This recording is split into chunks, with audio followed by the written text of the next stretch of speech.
우리에게 주신 말씀 마태복음 17장의 말씀입니다. 마태복음 17장 14절에서 20절까지의 말씀입니다. 마태복음 17장 14절에서 20절까지의 말씀 우리 한 절씩 교독하겠습니다. 14절입니다. 그들이 무리에게 이르되 한 사람이 예수께 와서 꿇어 엎드려 이르되 주여, 내 아들을 불쌍히 여기소서. 그가 간질로 심히 고생하여 자주 불에도 넘어지며 물에도 넘어지는지라. 내가 주의 제자들에게 데리고 왔으나 능히 고치지 못하더이다. 예수께서 대답하여 이르시되, 믿음이 없고 패역한 세대여, 내가 얼마나 너희와 함께 있으며 얼마나 너희에게 참으리요. 그를 이리로 데려오라 하시니, 이에 예수께서 꾸짖으시니 귀신이 나가고 아이가 그때부터 나으니라.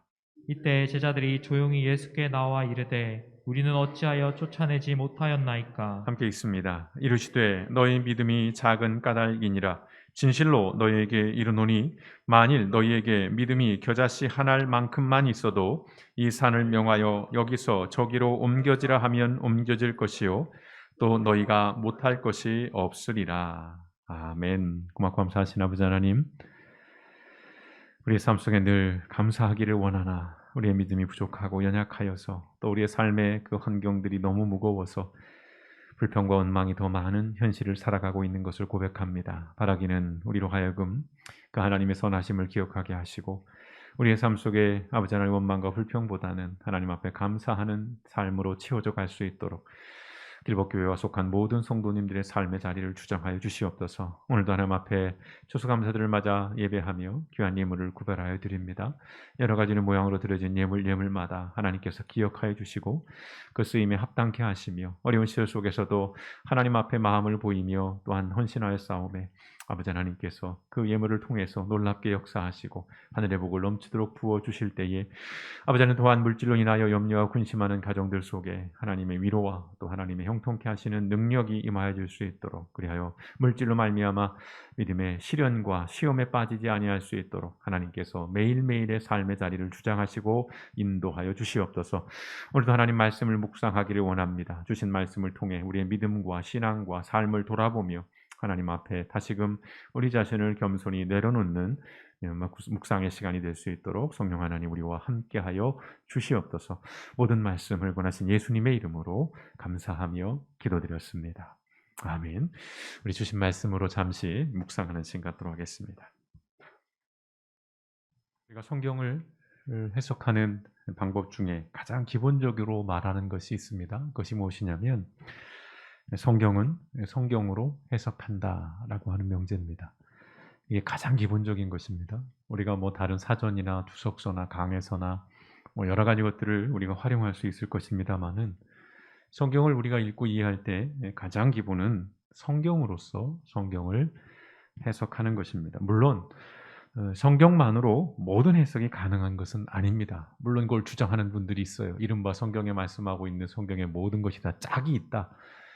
이걸로 뭐 모든 것들을 다 풀어낼 수 있다 그렇게 이야기하는 분들도 있습니다만은 현실 속에서는 그렇지는 않죠. 그러나 많은 부분 성경은 성경으로 해석이 가능합니다. 서로 관련되어 있는 성경 말씀을 비교하는 것부터 성경적인 해석의 첫걸음이 됩니다. 그래서 우리가 흔히 성경의 여러 가지 버전들이 있는데 그 가운데 우리가 관주 성경이라고 하는 말씀을 여러분 들어보셨을 거예요. 대부분이 요즘은 이제 관주 성경들을 사용하고 계시는데 성경의 구절 중에 서로 연관되는 다른 성경 구절들을 참고할 수 있게 해주는 그런 성경입니다. 여러분이 가진 성경들을 보시면 거기에 숫자가 써 있든지 아니면 가나다라 뭐 이렇게 기억 니은 이런 것들이 있을 거예요.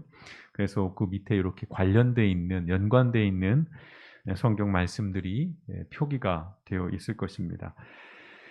신약 성경의 경우에는 구약 성경의 인용이 참 많습니다. 예수님께서도 많은 부분 구약의 말씀을 인용을 하게 되고요. 그러면 성경에 그게 어디 구약인지 인용이 어디서 됐는지를 표기하게 되죠. 그러면 성경을 읽으실 때 한 번쯤 그 구약의 말씀으로 돌아가서 읽어보시면 훨씬 더 성경을 이해하는데 좀 용이하실 겁니다.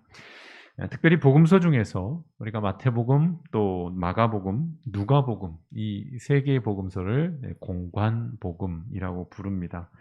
관점이 같은 것이죠. 예수님에 대한 동일한 기록을 담고 있습니다. 그래서 이 세 공간 복음을 통해서 서로 비교해 보면 어떤 사건이나 이야기 또는 가르침들에 대해서 묵상하면 좀 더 풍성해지는 것을 경험합니다. 오늘 본문 말씀 이 마태복음 17장 14절에서 20절 말씀도 복음서에 동일하게 기록되어 있는데요. 특별히 이 마가복음, 누가복음에 기록되어 있는 그런 이야기입니다. 그러니까 세 복음서에 같이 동일하게 기록되어 있는데 다만 좀 그 분량 또 그 표현에 있어서 조금씩의 차이는 있습니다. 오늘 마태복음 17장보다는 마가복음 9장이 좀 더 길게 기록되어 있습니다. 좀 더 자세하게. 그러니까 마가복음 9장을 참조하시면 좀 더 구체적인 오늘의 이야기들을 발견할 수 있으실 텐데요. 오늘 말씀은 예수님께서 귀신 들린 아이를 고쳐주시는 이야기입니다. 오늘의 이 스토리는요. 그러나 이 핵심은 이 치유 사건, 이 아이의 귀신 들림을 고쳐준 그 사건을 통해서 제자들에게 주시는 예수님의 말씀, 그게 핵심입니다. 오늘의 이야기는 그렇습니다. 한 아버지가 간질, 성경에 간질이라고 표현되어 있는데 우리는 이제 뇌전증이라고 좀 이해를 하죠. 용어들이 이제 조금 더 인권적으로 또 순화적으로 됩니다. 그래서 우리가 예전에 막 문둥병 이렇게 썼던 것들을 뭐 한센병이나 이렇게 쓰기도 하는데요.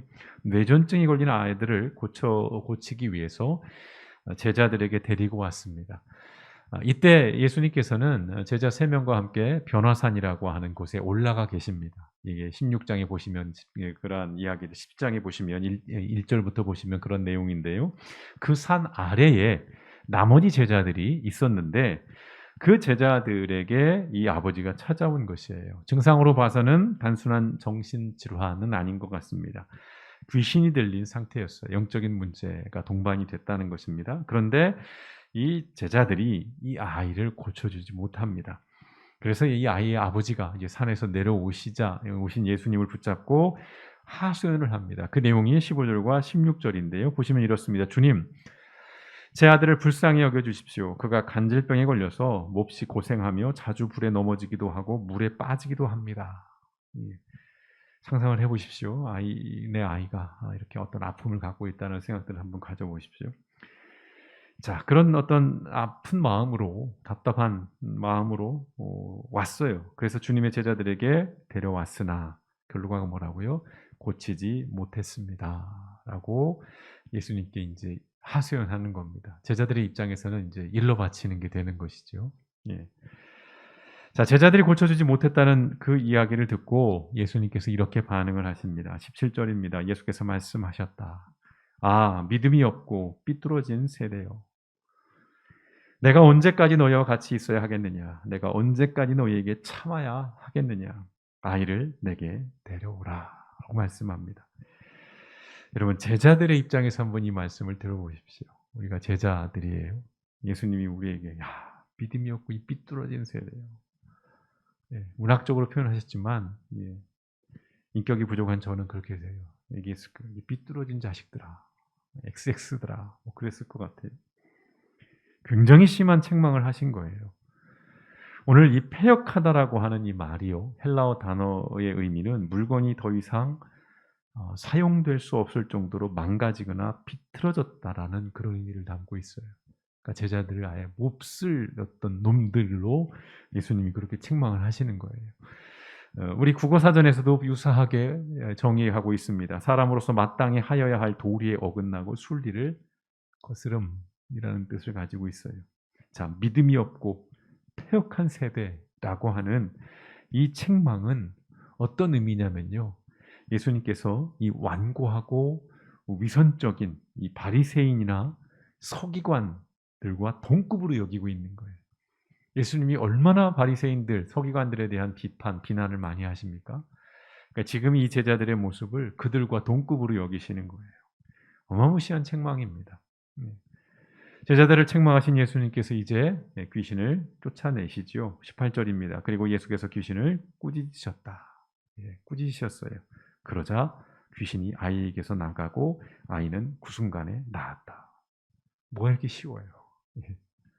뭐가 이렇게 쉽습니까? 그냥 꾸짖었어요. 그러자 아이가 귀신이 나갑니다. 아이에게서. 그러고 나 즉시로 그 아이는 나았어요. 회복이 됩니다. 이 모습을 지켜본 제자들이 예수님께 묻습니다. 19절입니다. 같이 읽어볼까요? 시작. 그때 제자들이 예수님께 조용히 와서 왜 우리는 귀신을 쫓아낼 수 없었습니까? 하고 물었다. 상상을 해보는 거예요. 제자들이 어떤 마음으로, 어떤 태도로, 어떤 목소리로, 어떤 표정으로, 어떤 자세로 지금 예수님께 이 질문을 드리고 있을까요? 조용히 왔어요. 왜 우리는 귀신을 쫓아낼 수 없었습니까? 자, 제자들이 돼보는 겁니다. 여러분이 제자들이었다면 어떤 마음이 들었을 것 같아요? 창피하죠. 전문 용어로 쪽팔렸을 거예요. 명색이 예수님의 제자인데 뭘 쫓아낸 거예요? 쫓아내지 못한 겁니다. 제가 더러 말씀드리죠. 예전에 순복음교회 사역하는 제 친구가 집회를 하는 중에 이제 막 귀신을 쫓아내는 그런 축기 사역을 하는데 귀신이 들린 한 성도를 놓고 막 기도를 하는데 안 나가는 거예요. 귀신이 잘. 그러니까 이제 목사님이 이제 사역자들도 다 나와라. 겁이 나더라는 거죠. 왜냐하면 그 전에 그 귀신을 쫓아내는데 어느 장로님이 기도하는데 그 장로님을 보면서 이 귀신이 하는 얘기죠. 눈은 다 이렇게 돌아가 있는데 헤 웃으면서 네 깐놈은 하나도 안 무섭다. 그걸 보고 있으니 명색이 전도사인데 자기가 기도하는데 비웃으면 어떡해요. 얼마나 쪽팔려요. 명색이 전도사인데. 그래서 아주 그냥 두려운 마음을 가지고 같이 기도를 했노라는 이야기를 들은 적이 있는데 창피한 거죠. 굉장히 쪽팔렸을 것 같습니다. 민망합니다. 그리고 무능하고 무기력한 마음에 빠지는 거죠. 왜 우리는 귀신을 쫓아낼 수 없었을까? 스스로에게도 하는 질문이기도 하고 예수님께 자주 섞인 질문들을 하는 것입니다. 예수님의 격정적인 책망에 이들은 주눅도 들었을 거예요. 믿음이 없다. 이 패역한 세대, 삐뚤어진 세대, 이 쓸모없는 놈들. 얼마나 당혹스러웠겠어요. 얼마나 위축이 됐겠습니까? 그리고 의문도 들었겠죠. 도대체 왜 자신들은 그 아이를 고쳐주지 못했을까? 왜 그 아이를 고치지 못했을까? 제가 길게 목회를 한 것은 아닙니다만 전도사 시절부터 지금까지 이런 사역들을 하면서 사실은 수없이 경험한 감정들이고 그런 의문들이기도 합니다. 아이가 아파서 기도 부탁을 해와요. 성도님들이. 그럼 이제 기도하겠습니다. 집사님, 기도하겠습니다. 자매님, 형제님. 그런데 이제 아이가 회복되지 않아요. 오히려 들려오는 소식은 상태가 더 악화됐다는 거예요. 정말 민망합니다. 그럴 때. 그리고 되게 미안하고 죄송한 마음이 있어요. 진학과 취업을 위해서 막 기도 부탁을 해요. 전사님, 목사님, 우리 딸이, 우리 아들이 이제 진학을 또 취업을 하고 있어요. 기도해 주세요. 근데 며칠 있다가 소식이 들려옵니다. 떨어졌어요. 그럼 너무 민망합니다. 중요한 계약이 있다고 기도해달라고 그래요. 목사님, 우리 남편이 이번에 꼭 이거 이루어져야 돼요. 우리 먹고 사는 문제가 달렸어요. 기도하겠습니다. 근데 주말에 소식이 들려와요. 계약을 성사되지 않았다. 못했다. 물론 제가 하나님은 아니에요. 그리고 제가 모든 걸 다 책임져야 되진 않습니다. 어떤 과잉 책임의식 이건 아니에요. 그러나 현실에서 실제 그 현실에서 그때마다 좀 무기력해져요. 좀 무능하다는 생각에 빠지곤 합니다. 물론 이렇게만 말씀드리면 저 목사에게는 기도 부탁을 하면 안 되겠구나. 하나도 이루어지는 게 없으니 그럴 리가 있겠습니까? 허망한 실패만 있었던 것은 아니에요. 목사님 좋아졌어요. 아이가 나왔습니다. 성사됐어요. 성취됐습니다. 획득했어요. 이런 사례들도 많이 있습니다. 그럼에도 실패한 사례와 그러한 기억들이 사실은 더 크고 무겁게 다가오지요. 그때마다 오늘 이 제자들이 예수님께 했던 질문을 저도 하게 돼요. 왜 나의 기도는 응답되지 않았는가? 하나님 왜요? 하나님 왜 내게는 능력이 없습니까? 누구는 기도하면 손을 얹으면 병이 낫고 귀신을 쫓아내고 또 어떤 사람은 막 손을 얹으면 0이 몇 프로, 6이 몇 프로 이런 것도 구분할 수 있다고 그러고 온갖 얘기들이 있는데 나도 안수받은 목사고 그이도 안수받은 목사인데 그분과 내가 뭐가 차이가 있습니까? 왜 안 되는 겁니까, 하나님? 이런 질문을 끊임없이 수없이 하게 됩니다. 자, 그런데요, 오늘 예수님께서 이렇게 정말 민망한 마음으로 제자들이 했던 그 질문, 또한 저도 가지고 있는 의문, 그 질문들을 더욱더 당혹스럽게 만드시는 대답을 주시죠. 어떻게 말씀하십니까? 20절 말씀 같이 읽어보겠습니다. 시작. 예수께서 그들에게 대답하셨다. 너희의 믿음이 적기 때문이다. 내가 진정으로 너희에게 말한다. 너희에게 겨자씨 한 알만한 믿음이라도 있으면 이 산더러 여기에서 저기로 옮겨가라 하면 그대로 될 것이요. 너희가 못할 일이 없을 것이다. 두 번 죽이는 거예요. 완전히 밟아버리는 겁니다. 이 말씀을 들은 제자들의 마음이 어땠겠어요? 네. 막 위축이 되고 주눅이 들었겠지만 또 한편으로는 화도 났을 것 같아요. 왜요? 제자들이 어떤 사람들입니까? 자신들의 생업을 포기했어요. 예수님이 나를 따르라 해서 예 하고 순종한 사람들이에요. 자신의 인생을 걸고 있다는 말씀이에요. 그렇게 예수님을 따랐습니다. 모든 걸 걸고 따랐어요. 그 어떤 사람들보다 사실은 제자들은 믿음이 있던 사람들이에요. 그런 제자들에게 예수님은 믿음이 작다, 믿음이 적다라고 책망을 하시고 있어요. 단순한 책망은 아니죠. 패역한 세대라고 얘기까지 하십니다.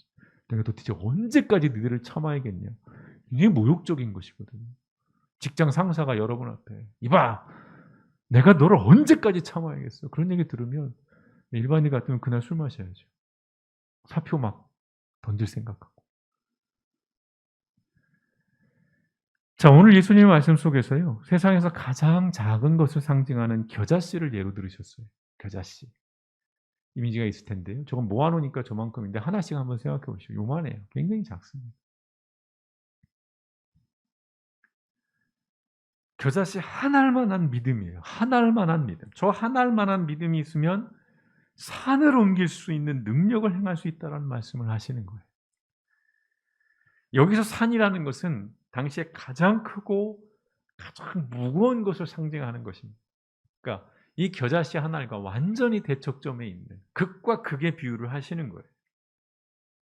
그만큼 놀라운 일을 행할 수 있다라고 하는 것이에요. 그리고 결정타를 나이신 말씀이 뭡니까? 너희가 못할 일이 없을 것이다. 영어로 보시면 더 직관적으로 오죠. Nothing will be impossible for you예요.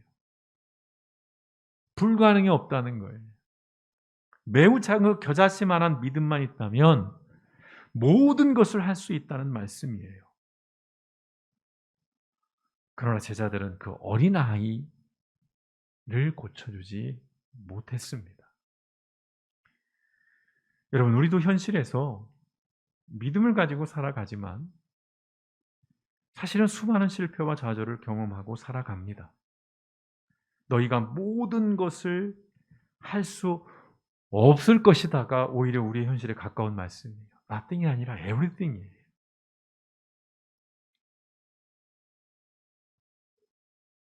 귀신 들린 아이를 고치지 못한 제자들과 또 기도하면서도 늘 응답받지 못하는 우리의 신앙은 무엇이 문제일까요?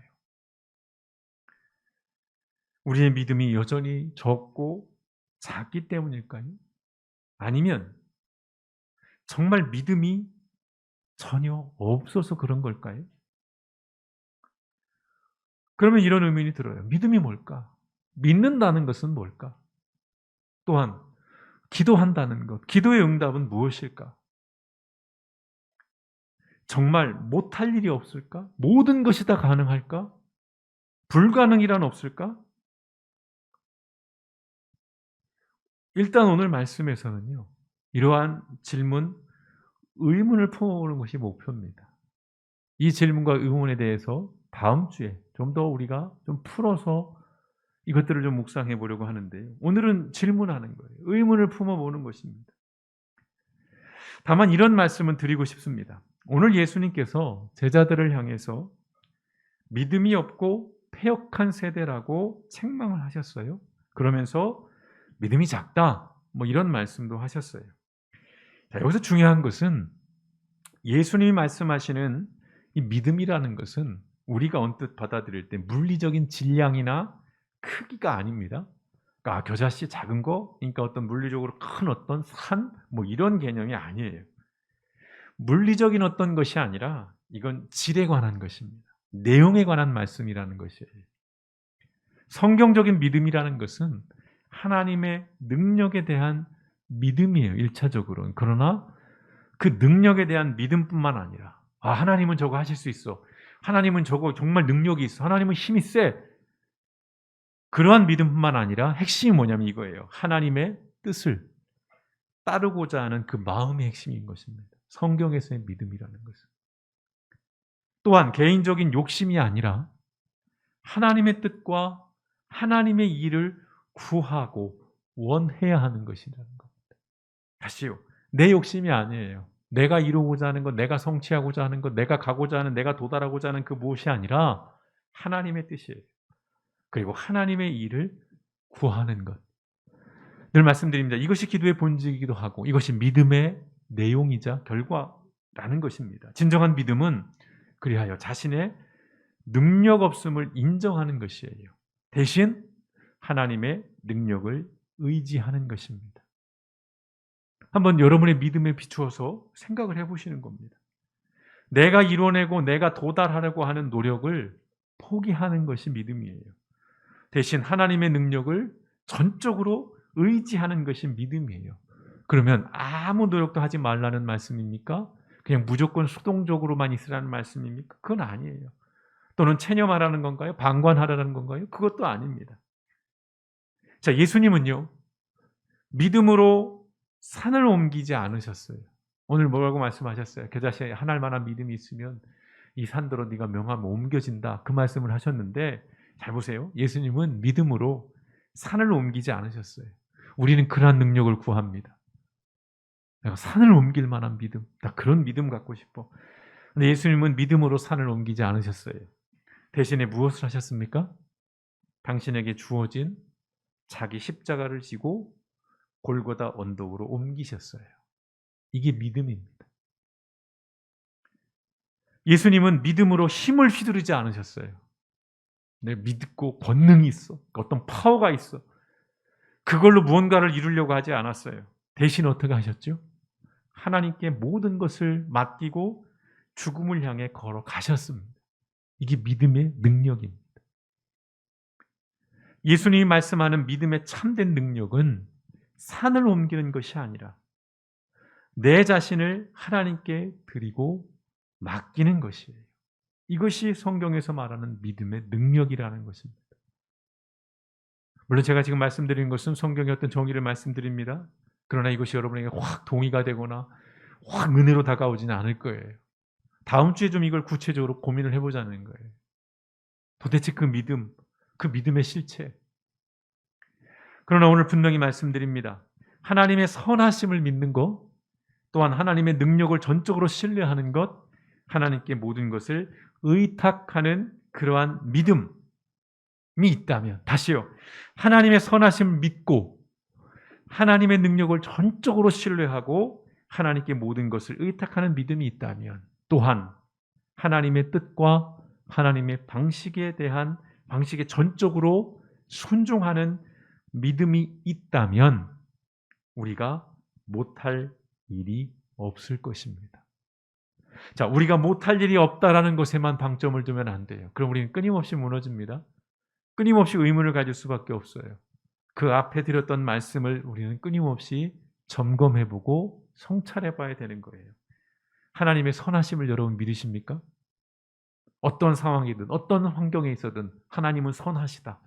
이 명제를 여러분 믿으십니까? 이걸 믿으셔야 돼요. 이게 믿음인 거예요. 또한 하나님의 능력을 전적으로 신뢰하는 것입니다. 또한 하나님께 내 의탁하는 믿음이에요. 하나님의 뜻, 하나님의 방식에 전적으로 순종하는 것입니다. 그러한 믿음, 그러한 믿음의 태도, 그러한 믿음의 관점들을 가지고 있으신지. 이 한 주간 제자들이 예수님께 했던 바로 그 질문, 왜 우리는 귀신을 쫓아낼 수 없었습니까? 귀신은 그 어떤 귀신만을 의미하는 것이 아니에요. 여러분이 현실에서 겪었던, 믿음의 여정에서 겪었던 수많은 실패와 수많은 좌절들, 내가 기도했는데, 내가 하나님께 간구했는데 이루어지지 않았던 것들, 들어지지 않았던 것들, 성취되지 않았던 것들, 내게 얻어지고 주어지지 못했던 것들, 그 모든 것들이 다 이 귀신이라는 것에 압축이 되어 있어요. 왜 우리는 귀신을 쫓아낼 수 없었습니까? 왜 나는 이걸 못했습니까? 왜 내게는 이것이 허락되지 않았습니까? 왜 나는 이걸 가질 수 없었고, 왜 나는 이것을 얻을 수 없었습니까? 누군가는 기도해서 그걸 가졌다는데 나에게는 왜 그것이 주어지지 않은 것입니까? 이 질문, 이 물음을 여러분 마음에 품고 하나님 앞에 여러분 계속해서 물으십시오. 또 물으십시오. 그리고 더욱 중요한 것은 뭐냐면 의심하십시오. 믿음을 얘기하는데 목사님 갑자기 의심하라고 그러세요? 아니요. 의심하고 또 의심하기를 권면드립니다. 의심이 있어야 돼요. 여러분 의심하십시오. 그게 믿음입니다. 의심하지 않는 것이 믿음이 아니라 끊임없이 의심하는 것이 믿음이에요. 질문이 멈추면, 생각이 멈추면 우리 신앙은 병들 수밖에 없습니다. 아니요, 목사님, 신앙이라는 게 생각을 하거나 또는 어떤 질문하는 게 아니라 믿는 거 아니겠어요?